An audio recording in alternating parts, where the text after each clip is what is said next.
Good morning and welcome to the Forex Market Wrap, brought to you by Pepperstone on Tuesday the 15th of August 2017, and I'm Darren Sinden.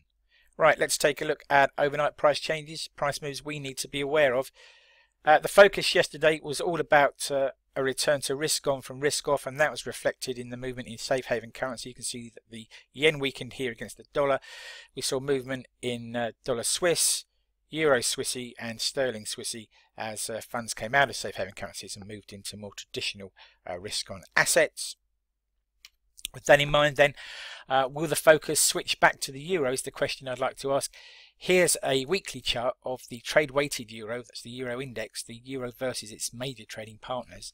And as you can see, by this measure the euro has enjoyed a phenomenal, quite frankly, uptrend since May, but we're now testing into an area of resistance where we failed three times in late November and December 2015. The question I want to ask then is, will the euro continue to make progress, or can the euro continue to make progress against its FX major peers? Right, what's on the calendar today? Events that may move the market. Well, it's a very busy calendar. We've already had the Reserve Bank of Australia's meeting minutes, and we'll talk about that in a moment. But to come, gross domestic product data out of Germany, that's coming up at 6 o'clock GMT, and then producer price index data, PPI core, and consumer price index data, all coming out of the UK at 8:30 GMT.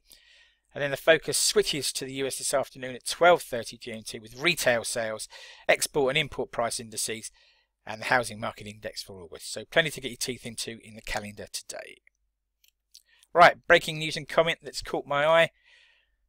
Tensions have de-escalated over North Korea. North Korea will now no longer attack Guam, it says. China has imposed limited sanctions on North Korea, whilst US diplomats are now pursuing political remedies. Staying in Washington, Donald Trump has initiated an investigation into the Chinese treatment of US technology companies and their intellectual property. And the Reserve Bank of Australia has said that employment is no longer an issue in the Australian economy, but the household debt and the housing market do warrant careful and continued monitoring. Coming back to Europe, UK labour mobility is said to be at its lowest level for 17 years, according to a report from the think tank the Resolution Foundation.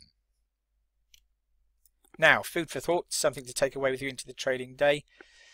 And as the political agenda returns to the US domestic arena, Donald Trump must try to heal divisions in US society that was so evident at the weekend. The chart opposite shows the share of national wealth which is enjoyed by US workers, but which has fallen by a whopping minus 14% over the last 15 years, despite rising employment levels in the US. And I think income inequality is one of the areas that Donald Trump must try to address going forward. Okay, thank you for your time today. Please do take a moment to read this risk warning. Trading CFDs and FX on margin can be a risky business. If you're in any doubt about those risks or have any other questions about our products, then please do contact your Pepperstone account representative.